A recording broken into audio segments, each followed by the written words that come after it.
السميع العلي العظيم من الشيطان اللعين الرجيم بسم الله الرحمن الرحيم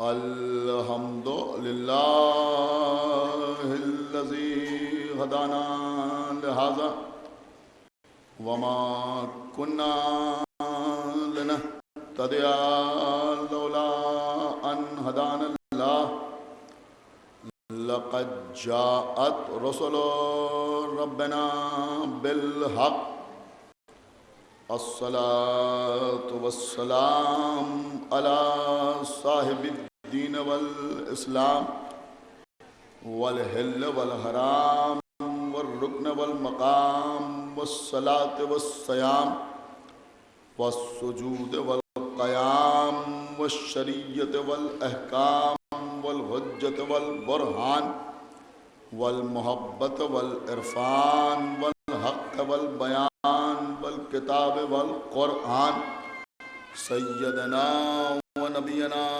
وشفيعنا ومولانا ومولى الثقلين جد الحسن والحسين أبي القاسم محمد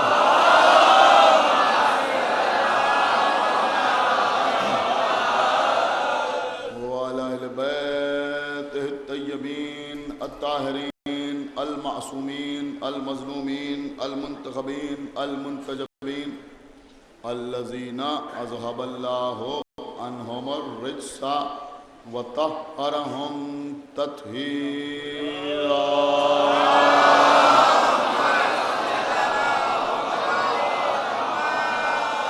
ولعنة الله على أعدائهم وقتلتهم وغاصبي حقوقهم ومنكري فضائلهم ومصائبهم وشجاعتهم وسخاوتهم وطهارتهم وولايتهم وعظمتهم وعطشهم أجمعين من الآن إلى يوم الدين اللهم عذبهم عذابا يستغيث منه أهل النار آمين رب العالمين أما بعد فقد قال الله سبحانه تبارك وتعالى في كتابه المجيد وفرقانه الحميد وقوله الحق بسم الله الرحمن الرحيم يا أيها الذين آمنوا اتقوا الله وكونوا مع الصادقين صلوات على محمد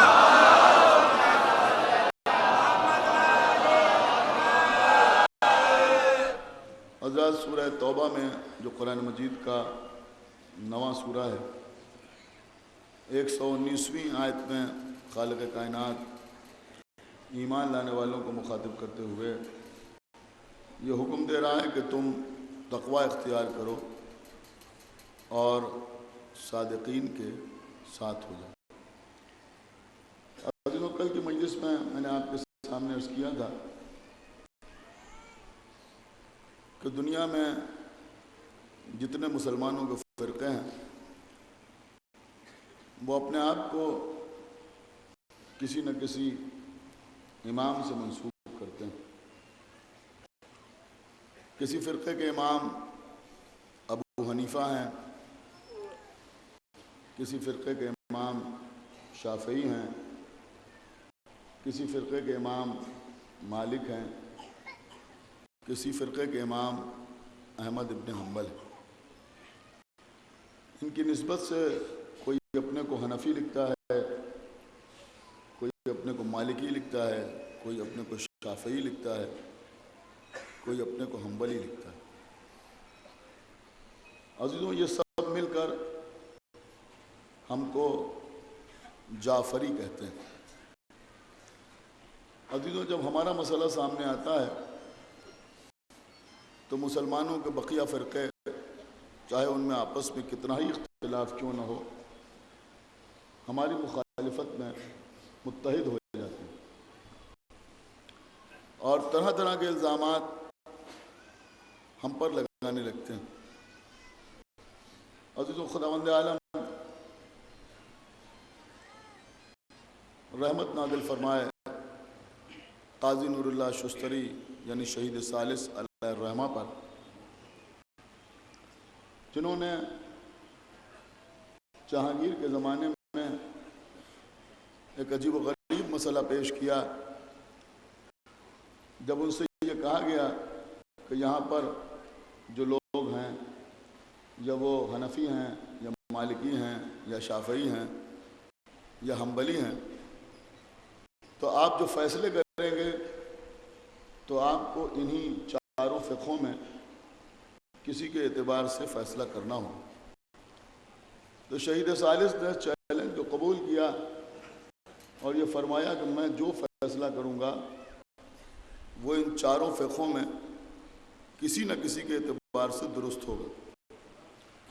اگر حنفی اس کا سے اختلاف کرتے ہوں گے تو مالکی اتفاق کرتے ہوں گے، اگر امام مالک اس کے مخالف ہوں گے تو ابو حنیفہ اس کی تائید کرتے ہوں گے، اگر امام ابو حنیفہ اس کے مخالف ہوں گے تو احمد ابن حنبل اس کی تائید کرتے ہوں گے، اگر احمد ابن حنبل اس کی تائید نہیں کرتے ہوں گے، مخالفت کرتے ہوں گے تو امام شافعی اس کی تائید کرتے ہوں گے۔ تو شہید ثالث کو قاضی بنایا گیا، قاضی القضات بنایا گیا۔ تو شہید ثالث نے جو فیصلے کیے وہ فقہ جعفری کے مطابق کی، اور یہ فقہ جعفری کا معجزہ ہے کہ فقہ جعفری کا ہر فیصلہ کسی نہ کسی فقہ کے مطابق نظر آتا ہے۔ ایک صلوات پڑھیں پر محمد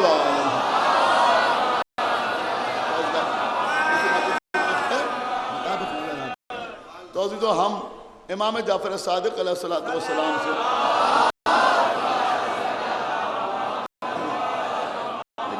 مجلسوں میں کوشش کر رہا ہوں کہ زیادہ سے زیادہ وہ مواد ان نوجوانوں تک پہنچ جائے، بچوں تک پہنچ جائے، جو ان کے ذہنوں میں محفوظ رہ جائے۔ آگے اگر کبھی کوئی ان سے بات کرے تو ان کے پاس جواب دینے کے لیے کچھ نہ کچھ موجود ضرور۔ عزیزوں ہمارے چھٹے امام کا نام ہے جعفر۔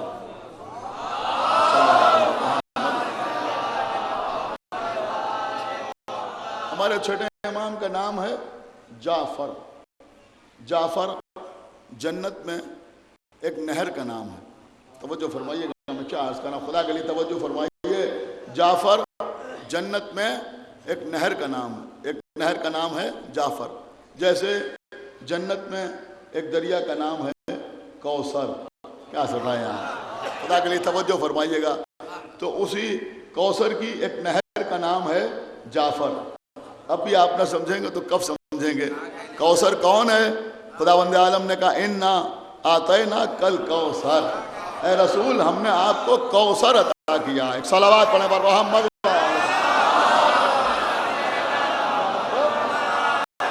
کوثر عطا کیا، ہم نے آپ کو کوثر عطا کیا۔ کوثر سے مراد کون ہے؟ حق پسند مفسرین نے لکھا کہ کوثر سے مراد ذات بابرکت ہے، شہزادی کونین حضرت فاطمہ زہرا صلوات اللہ علیہ وسلم۔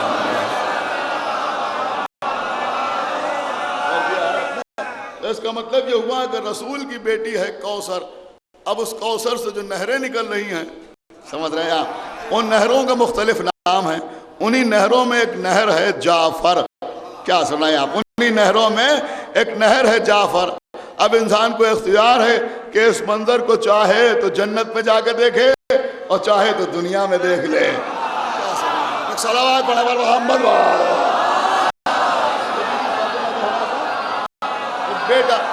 بیٹے کا نام کیا؟ جعفر۔ بیٹے کا نام جعفر۔ تو اب جعفر کیا ہے کہ جنت میں ایک نہر ہے جس کا نام ہے جعفر۔ الحمدللہ کہ لوگ ہمیں جعفری کہتے ہیں۔ کیا سنائے آپ؟ میں کیا عرض کر رہا ہوں؟ الحمدللہ کہ لوگ ہمیں جعفری کہتے ہیں۔ میں سمجھتا ہوں کہ شاید اسی نام کی وجہ سے جنت میں ہر جعفری کو جعفر تک پہنچنے میں آسانی ہوگی۔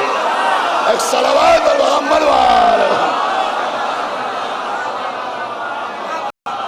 ایک صلوات اور پڑھیں محمد وآل محمد۔ ہر ایک کو جعفر تک پہنچنے میں آسانی ہوگی۔ جعفر کیا ہے کہ ایک نہر کا نام ہے۔ خداوند عالم نے بھی قرآن مجید میں اس طرف اشارہ کیا ہے۔ سورہ قمر کی آخری آیت میں ارشاد ہو رہا ہے کہ ان المتقین فی جنات و نہر، اللہ کہہ رہا ہے کہ جو متقین ہوں گے ہم ان کو وہ جنتیں عطا کریں گے جن میں نہریں ہوں گی. ایک صلوات پر محمد.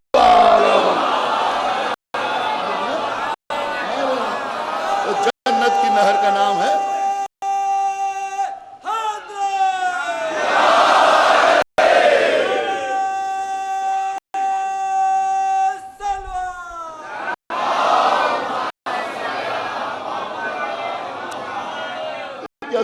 بس اپنی منزل پہ آ گیا. ہمارے چھٹے امام جعفر صادق علیہ السلام کی امامت کے سلسلے میں ایک دو باتیں میں آپ کی خدمت میں عرض کرنا چاہوں گا. عزیزو، ہم اس وقت تک کسی کو امام نہیں مانتے جب تک اس کا انتخاب اللہ نے نہ کیا ہو اور اس کا اعلان کسی معصوم نے نہ کیا ہو. ہم نے مولا علی کو امام مانا تو کیوں مانا؟ کہ اللہ نے انہیں منتخب کیا، رسول نے ان کا اعلان کیا. ہم نے امام حسن کو امام مانا تو کیوں مانا؟ کہ اس لیے کہ اللہ نے انہیں منتخب کیا اور مولا علی نے ان کا اعلان کیا. ہم نے امام حسین کو امام مانا تو کیوں مانا؟ کہ اس لیے کہ اللہ نے انہیں منتخب کیا اور امام حسن نے آخری وقت میں ان کا اعلان کیا. ہم نے امام زین العابدین کو امام مانا تو کیوں مانا؟ کہ اس لیے مانا کہ امام حسین نے ان کا اعلان کیا. ہم نے امام محمد باقر کو امام مانا تو کیوں مانا؟ کہ اس لیے مانا کہ اللہ نے ان کا انتخاب کیا اور امام زین العابدین نے ان کا اعلان کیا. تو ہم نے امام جعفر صادق کو بھی اسی لیے امام مانا کہ اللہ نے انہیں منتخب کیا اور ہمارے پانچویں امام نے آخری وقت میں اسرار امامت ان کے سپرد کیے. دیکھیں، ایک جملہ آپ سنتے رہتے ہیں، اکثر ذاکرین بیان کرتے ہیں کہ جب کسی امام کا آخری وقت ہوتا تھا تو وہ اپنے جانشین کو بلاتا تھا اور جانشین کو بلانے کے بعد اسرار امامت تعلیم کرتا تھا اور کچھ تبرکات اس کے حوالے کرتا تھا. سمجھ رہے ہیں آپ؟ کیا ہر طرح کچھ تبرکات اس کے حوالے کرتا تھا. اب آپ کو معلوم ہے وہ تبرکات کیا ہوتے تھے؟ خدا کے لیے سنیے گا، وہ تبرکات کیا ہوتے تھے؟ ان تبرکات میں چند کتابیں ہوتی تھی. کون سی کتابیں ہوتی تھی؟ ہمارے چھٹے امام نے فرمایا کہ ہمارے پاس جامعہ. کیا فرمایا؟ دیکھیں سنیے عزیزوں، یہ لفظ یاد رہ جانا چاہیے. ابھی آپ داد بھی دیں گے اور مجلس اس اعتبار سے بھی کامیاب ہوگی، لیکن ان چیزوں کو یاد کرنے کی کوشش کیجئے. ہمارے چھٹے امام نے فرمایا کہ ہمارے پاس جامعہ ہے. کسی نے پوچھا کہ مولا یہ جامعہ کیا ہے؟ تو ہمارے چھٹے امام نے ارشاد فرمایا کہ جب بھی رسول اللہ پر قرآن مجید کی کوئی آیت نازل ہوتی تھی تو رسول اس کی تعویل بھی کرتے تھے اور مولا علی اس آیت کو تنزیل کے ساتھ ساتھ اس پہ تعویل کو بھی جوڑتے تھے. کیا سن رہے ہیں آپ؟ اور تعویل کو آیت کے ساتھ لکھ لیا کرتے تھے. رسول اللہ نے کوئی آیت ایسی لوگوں کو نہیں سنائی جس کی تفصیل بیان نہ کی ہو، جس کی تعویل نہ کی ہو، جس کی تفسیر نہ کی ہو. تو فرمایا ہمارے چھٹے امام نے کہ مولا علی بعد رسول جو یہ فرمایا کہ میں قرآن جمع کر رہا ہوں، تو مولا علی جو قرآن جمع کر رہے تھے اس میں صرف تنزیل نہیں تھی، تنزیل کے ساتھ ساتھ تعویل بھی موجود تھی. کیا سنا ہے آپ؟ تعویل بھی موجود تھی اور اسے کہتے ہیں جامعہ. ہمارے چھٹے امام نے فرمایا کہ دنیا کی کوئی شے ایسی نہیں ہے کہ جس کا تذکرہ جامعہ میں نہ ہو. تو امام نے فرمایا وہ جامعہ نام کی کتاب ہمارے پاس موجود رہتی ہے اور وہ ایک امام سے دوسرے امام کی طرف منتقل ہوتی رہتی ہے. فرمایا دوسری کتاب ہے مصحف فاطمہ. ایک صلوات پڑھیں محمد وآلہ محمد. سنیے مصحف فاطمہ. مصحف فاطمہ تحفہ اثنا عشریہ میں بھی اس بات کو قبول کیا گیا ہے کہ مصحف فاطمہ کا وجود ہے. کہ جب رسول اللہ اس دنیا سے گزر گئے تو ہمارے چھٹے امام فرماتے ہیں کہ ہماری جدہ حضرت فاطمہ زہرا صلوات اللہ السلام علیہا مغموم رہتی تھی، گریہ کرتی رہتی تھی تو اللہ جبرائیل کو بھیجتا تھا. جبرائیل آتے تھے اور بی بی زہرا سے گفتگو کرتے تھے اور قیامت تک آنے والے واقعات بیان کرتے تھے. ہمارے چھٹے امام فرماتے ہیں کہ جبرائیل اور جناب زہرا میں گفتگو ہوتی رہتی تھی اور مولا علی اس گفتگو کو لکھ لیا کرتے تھے. کیا سنا ہے آپ؟ لکھ لیا کرتے تھے. تو امام نے فرمایا کہ جب علی نے اس ساری گفتگو کو تحریری شکل دے دی جو بی بی زہرا اور جبرائیل کے درمیان ہوئی تو اسے مصحف فاطمہ کہا گیا. کیا سنا ہے آپ؟ اسے مصحف فاطمہ کہا گیا اور اس میں قیامت تک آنے والی ہر بات کی خبر موجود ہے۔ امام نے فرمایا وہ بھی ائمہ کے تبرکات پہ شامل ہے، وہ عوام کے سامنے نہیں آتی بلکہ ائمہ کے تبرکات پہ شامل ہے، اور آج بھی یہ کتابیں ہمارے امام آخر کے پاس موجود ہیں۔ جب ہمارے امام تشریف لائیں گے تو یہ سب کچھ لے کے آئیں گے، لیکن اس کے علاوہ کچھ اور تبرکات بھی ہیں جو ہمارے ائمہ کے پاس رہے، جو ہمارے ائمہ کے پاس رہے، اس کو دوسرے چاہ کے بھی لوٹ نہ سکے۔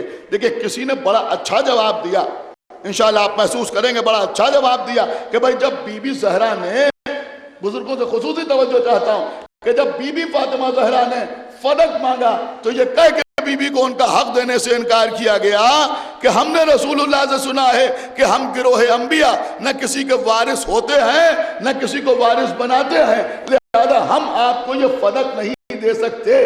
کسی نے بڑا اچھا سوال اٹھایا کہ رسول خالی فدق چھوڑ کے دنیا سے نہیں گئے تھے، رسول اپنا امامہ بھی چھوڑ کے گئے تھے، رسول اپنی ابا بھی چھوڑ کے گئے تھے، رسول اپنی قبا بھی چھوڑ کے گئے تھے، رسول اپنی زرا بھی چھوڑ کے گئے تھے، رسول اپنا ناقہ بھی چھوڑ کے گئے تھے، رسول اپنا مسلح چھوڑ کے بھی گئے تھے۔ تو اگر انبیاء کا کوئی وارث نہیں ہوتا تو پھر یہ رسول کا امامہ کس کے پاس رہا؟ کیا سنا بھائی؟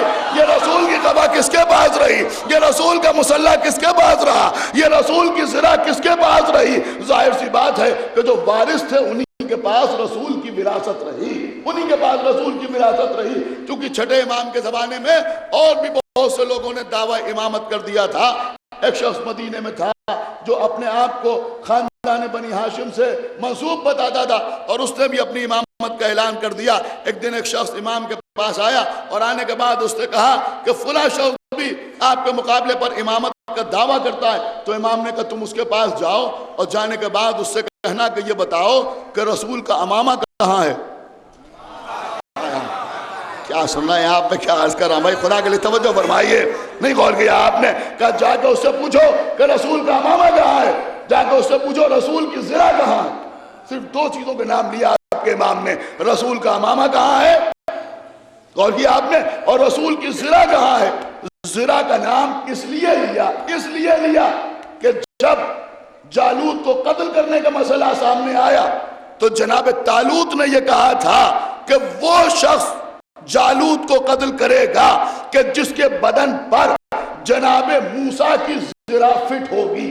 کیا سنا ہے آپ؟ اس کے بدن پر جناب موسیٰ کی زرا وہ ایسے پہنے گا جیسے اسی کے لیے بنائی گئی ہو۔ تو بہت سے لوگ آئے، انہوں نے ٹرائی کیا لیکن کوئی موسیٰ کی زرا کو پہن نہ سکا۔ لیکن جب جناب داؤد آئے تو جناب داؤد نے جب موسیٰ کی زرا کو پہنا تو ایسا لگا جیسے انہی کے لیے بنائی گئی ہو۔ کیا سنا ہے اب؟ ایسا لگا جیسے انہی کے لیے بنائی گئی ہو۔ تو اس کا مطلب یہ ہوا کہ زرا بھی جانشینی کا ثبوت ہوتی ہے۔ کیا عرض کرنا خدا کے لیے ایک صلوات پڑھے محمد وآل محمد۔ جانشینی کا ثبوت ہوتی ہے، لہذا امام نے فرمایا جا کے اس سے پوچھو کہ رسول کی زرا کہاں ہے اور رسول کا امامہ کہاں ہے۔ وہ امامہ کے لیے کیوں کہا؟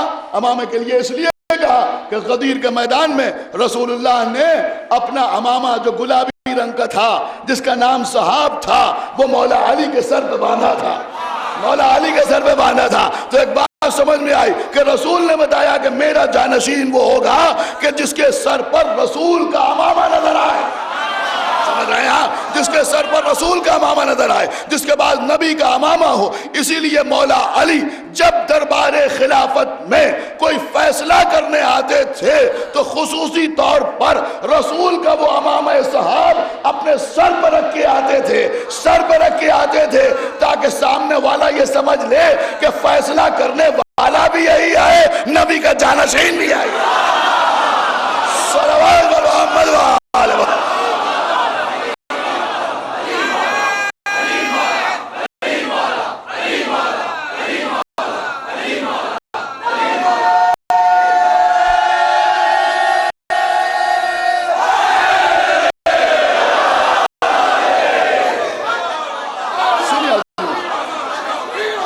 ہمارے چھوٹے امام نے ان دو چیزوں کے نام لیے،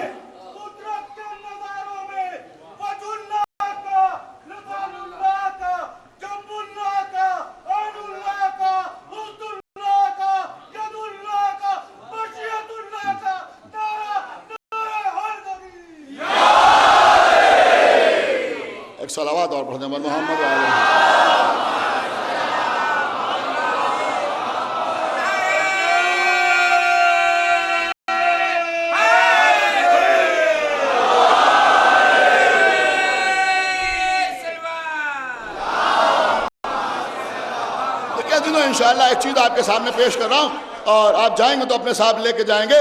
مناقب آل ابی طالب میں علامہ ابن شہرہ شوب تحریر فرما رہے ہیں کہ ہمارے چھٹے امام نے فرمایا جاؤ اس کے پاس اور جا کے اس سے پوچھو کہ رسول کا امامہ کہاں ہے، رسول کی زرہ کہاں ہے۔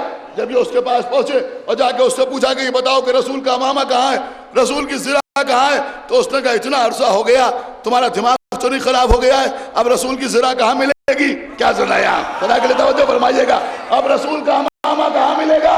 جب وہاں سے امام جعفر صادق کے پاس آیا کہ وہ تو یہ کہہ رہا ہے کہ اب اتنا عرصہ ہو گیا، اب رسول کا امامہ اللہ جانے کہاں ہوگا، اب رسول کی زرہ اللہ جانے کہاں ہوگی۔ ایک مرتبہ امام نے فرمایا تو دیکھنا چاہتا ہے، قسم خدا کی اب کوئی اہل بیت کے چاہنے والا خاموش نہیں رہ سکتا۔ ہمارے چھٹے امام نے فرمایا تو دیکھنا چاہتا ہے کہ رسول کا امامہ کہاں ہے، رسول کی زرہ کہاں ہے؟ کہاں مولا دکھائیے، رسول کا امامہ کہاں ہے، رسول کی زرہ کہاں ہے؟ ایک مرتبہ میرے مولا نے اپنی انگوٹھی کو زمین پہ مارا، ہمارے امام کی انگوٹھی کے نگینے سے رسول کا امامہ نکلا، رسول کی زرہ۔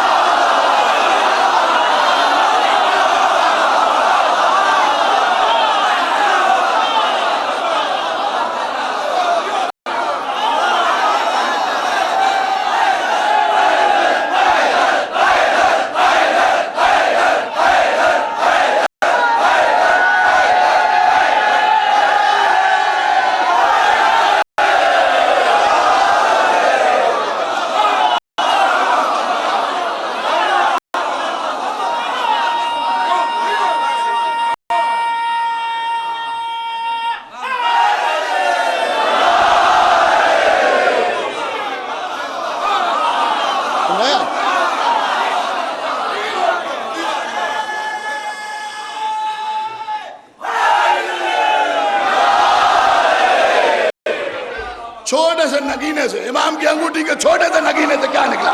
کہ امام کی انگوٹھی کے چھوٹے سے نگینے سے رسول کی زرہ باہر آئی، رسول کا امامہ باہر آیا۔ میرے مولا نے فرمایا کہ اگر میں چاہوں تو اس نگینے سے رسول کے سارے تبرکات نکال کے تیرے سامنے رکھ سکتا ہوں۔ گویا امام بتا رہے تھے کہ اس انگوٹھی کے نگینے میں سارے تبرکات رسول اسی طرح سما گئے ہیں جیسے نقطے میں قرآن سما گئے۔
آپ کے چھٹے امام نے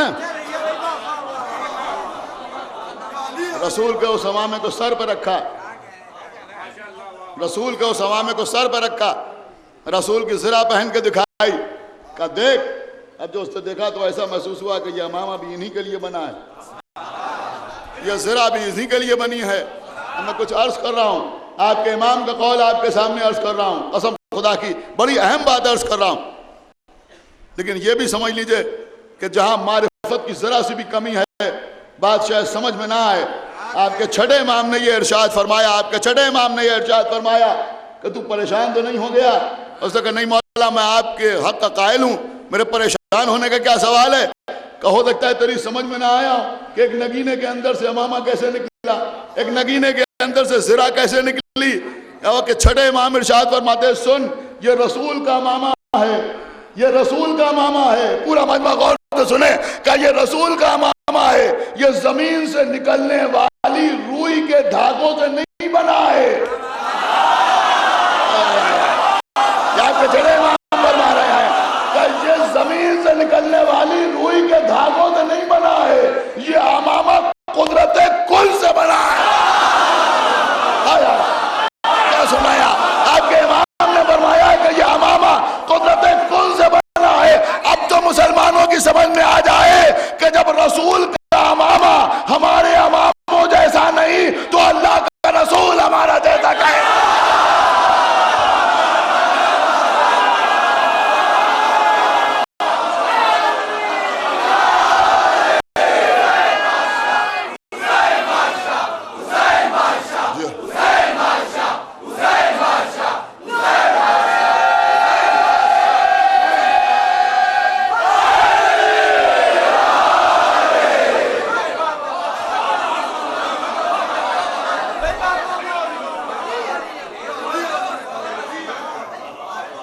حضرات صبح 9 بجے چھوٹے امام باڑے میں مجالس کا آغاز ہوتا ہے، پہلی مجلس وہیں پڑھتا ہوں، اور مجلس آخری جو ختم ہوتی ہے وہ 11 بجے انصار بھائی کے گھر میں ختم ہوتی ہے۔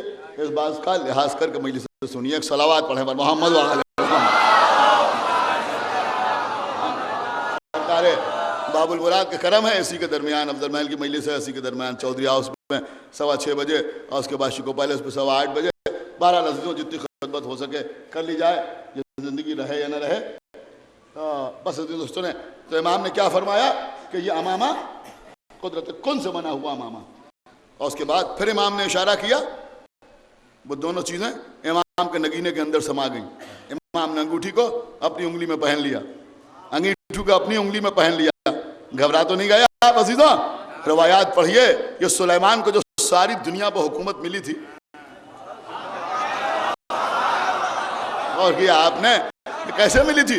کہ جب سلیمان نے حکومت مانگی تو جبرائیل ایک انگوٹھی لے کے آئے، سلیمان سے کہا انگوٹھی پہن لیجئے۔ سلیمان نے انگوٹھی پہنی، جیسے ہی انگوٹھی پہنی ساری کائنات پر حکومت حاصل ہو گئی۔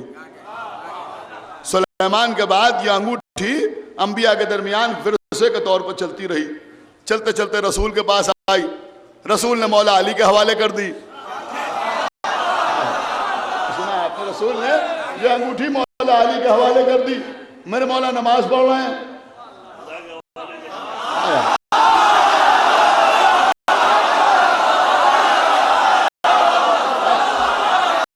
کیا سنا آپ نے؟ میرے مولا نماز پڑھ رہے ہیں، میرے مولا نماز پڑھ رہے ہیں۔ اور اکیلے نماز نہیں پڑھ رہے ہیں، جماعت کی نماز ہو رہی ہے، بہت سے لوگ نماز پڑھ رہے ہیں۔ فقیر آیا، سائل آیا، کہے نمازیوں، مسجد میں رکوع کرنے والوں، سجدہ کرنے والوں، کچھ مجھے بھی عطا کر دو، میں بھی مستحق ہوں۔ کچھ نہیں ملا۔ جب نہیں ملا تو کہنے لگا پروردگار تو گواہ رہنا، تیرے گھر سے خالی ہاتھ واپس جا رہا ہوں۔ ارے آپ نہ سمجھیں گے تو کون سمجھے گا؟ عزیزو دینے والوں کا مزاج ہوتا ہے، دینے والوں کا مزاج ہوتا ہے کہ جب تک کوئی اپنے دروازے پہ آ کے نہ مانگے، ابھی تو غیر کے دروازے پہ مانگ رہا ہے نا۔ ہم اپنے گھر میں آرام سے بیٹھے ہوئے ہیں، غیر کے دروازے پہ مانگ رہا ہے، لیکن جب اپنے دروازے پہ آگے مانگا تب آدمی گھر سے نکل کے دیتا ہے۔ کیا سن رہے ہیں آپ؟ خدا کے لیے توجہ فرمائیے گا۔ جب تک سائل غیر اللہ سے مانگتا رہا، جب تک سائل غیر اللہ سے مانگتا رہا، مولا علی نماز میں مشغول رہے، لیکن جب اس نے کہا پروردگار گواہ رہنا، تیرے گھر سے خالی ہاتھ واپس جا رہا ہوں، تو اب جو غیر اللہ تھے وہ نماز میں مصروف رہے، جو ید اللہ تھا اس نے عطا کر دیا۔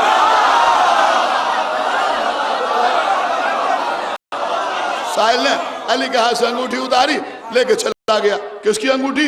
وہ سلیمان کی انگوٹھی، جس سے سلیمان کو حکومت عطا ہو گئی تھی۔ یعنی علی نے بتایا کہ ہم میں اور سلیمان میں یہی فرق ہے، یہی فرق ہے۔ انگوٹھی جیسے ہی تھی آیت نازل ہوئی، انما ولیکم اللہ ورسولہ والذین آمنوا الذین یقیمون الصلاۃ وَيُؤْتُونَ الزَّكَاةَ وَهُمْ رَاكِعُونَ. اللہ بھی ولی، اس کا رسول بھی ولی، اور وہ مومنین بھی ولی جو نماز کو قائم کرتے ہیں، حالت رکوع میں زکوٰۃ دیتے ہیں. اللہ نے ولایت علی کے سپرد کر دی. علی نے اپنا مزاج بتایا. دیکھو سلیمان اور ہیں، ہم اور ہیں. سلیمان انگوٹھی پہن کے حکومت کرتے ہیں. سلیمان انگوٹھی پہن کے حکومت کرتے ہیں، ہم انگوٹھی دے کے حکومت کرتے ہیں. ہم انگوٹھی دے کے حکومت کرتے ہیں. ارے بھیا، جب ساری کائنات پر حکومت کرنے والا سلیمان ہمارے علی کی برابری نہیں کر سکتا،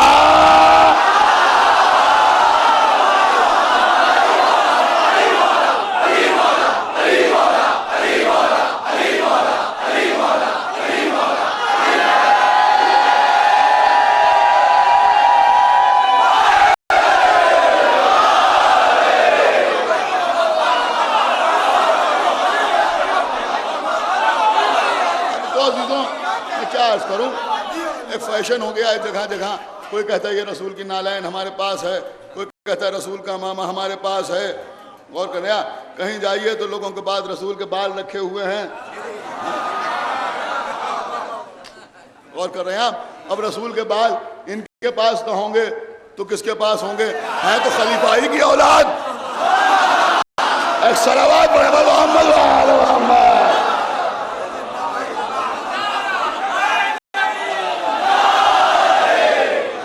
کسی کے پاس رسول کے بال رکھے ہوئے ہیں، کسی کے پاس داڑھی کا بال رکھا ہوا ہے، کسی کے پاس رسول کی عبا رکھی ہوئی ہے، کسی کے پاس رسول کا کرتا رکھا ہوا ہے. لیکن حقیقت میں جو تبرکات رسالت ہے وہ ہمارے ائمہ کے پاس موجود ہے. عزیزو، ہمارے چھٹے امام ایک عصا سے تکیہ کیے ہوئے کھڑے ہیں. دیکھیے عزیزوں، بڑا مشکل کام تھا اس سال یہ اشرا پڑھنا، اور وہ بھی امام جعفر صادق علیہ السلام کے لیے.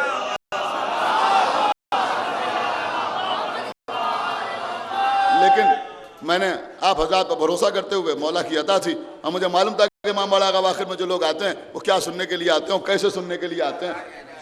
سمجھ رہے ہیں؟ تو آپ کے چھٹے امام ایک عصا سے تکیہ کیے ہوئے کھڑے ہیں، عصا سے تکیہ کیے کھڑے ہیں. ابو حنیفہ سامنے سے آگے. سمجھ رہے ہیں؟ انشاءاللہ کسی دن ان کا بھی تفصیل سے تذکرہ ہوگا، اس لیے کہ ہم متعصب نہیں ہیں کہ خالی اپنے امام کا ذکر کریں. سمجھ رہے ہیں؟ ان کا ذکر بھی ہوگا. تو یہ سامنے آ گئے اور آنے کے بعد کہنے لگے کہ ابھی آپ کی یہ عمر نہیں ہوئی ہے کہ آپ عصا سے تکیہ کر کے کھڑے ہوں. تو امام نے فرمایا تمہیں معلوم ہے یہ عصا رسول اللہ کا عصا ہے، یہ عصا اللہ کے رسول کا عصا ہے. بس جیسے ہی کہا کہ یہ اللہ کے رسول کا عصا ہے، انہوں نے جلدی سے ہاتھ آگے بڑھایا عصا کی طرف. کہ ادھر ہاتھ کیوں بڑھا رہے ہو؟ کہ یہ رسول کا عصا ہے، اسے بوسہ دے لوں. دیکھیے آپ، ارے توجہ فرمائیے گا، یہ رسول کا عصا ہے، اسے بوسہ دے لوں. آج اگر ہم علم کو چومیں، اور دیکھیے آپ نے، اگر ہم علم کو چومیں تو لوگ کہتے ہیں آپ لکڑی کو چوم رہے ہیں، کپڑے کو چوم رہے ہیں، کاغذ کو چوم رہے ہیں. ہم نے تعزیے کو چوما کہ کاغذ کو چوم رہے ہیں، علم کو چوما لکڑی کو چوم رہے ہیں، کپڑے کو چوم رہے ہیں. ابو حنیفہ رسول کا عصا چومنا چاہ رہے ہیں. بتاؤ کیا چوم رہے ہیں؟ اب غور کریں کیا چوم رہے ہیں؟ لکڑی تو چوم رہے ہیں نا. انہوں نے ہاتھ آگے بڑھایا کہ عصا کو چوم لیں، لیکن امام جعفر صادق علیہ السلام نے عصا کو پیچھے کھینچ لیا. عصا کو پیچھے کھینچ لیا. ابو حنیفہ حیرت زدہ رہ گئے، اور حیرت زدہ رہ کے کہتے ہیں اے فرزند رسول، میں تو آپ کے جد کا عصا چومنا چاہتا تھا، آپ نے اسے پیچھے کیوں کھینچ لیا؟ تو آپ کے چھٹے امام نے ہاتھ آگے بڑھایا، فرمایا وہ تو رسول کا عصا ہے، یہ رسول کا گوشت ہے، یہ رسول کا گوشت ہے. چپ.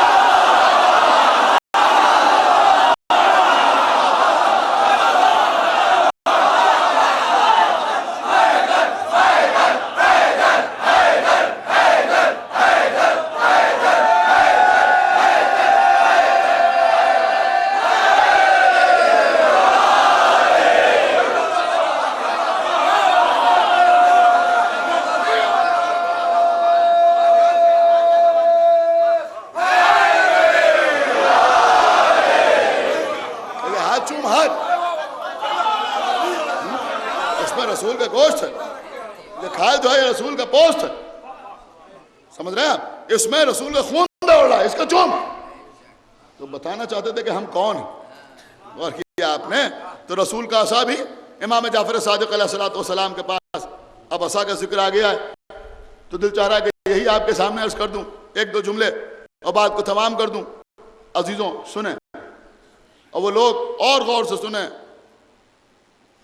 جو دور دور بیٹھے ہوئے مجلس سن رہے ہیں، یہ جو لوگ کربلا چینل پر اس مجلس کو لائیو دیکھ رہے ہیں وہ بھی سنیں، اور moulai.org پر اور لائیو عزاداری پر ساری دنیا میں جو لوگ اس عزاداری کو اس وقت لائیو دیکھ رہے ہیں وہ بھی سنیں، اپنے بھی سنیں، غیر بھی سنیں۔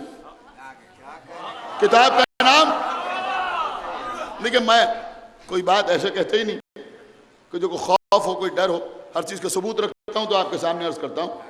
اور الحمدللہ یہاں سننے والے بھی ایسے ہیں کہ اگر کوئی بات مجھ سے چھوٹ جائے تو مجھے بعد میں فوراً بتا دیتے ہیں، جس سے لگتا ہے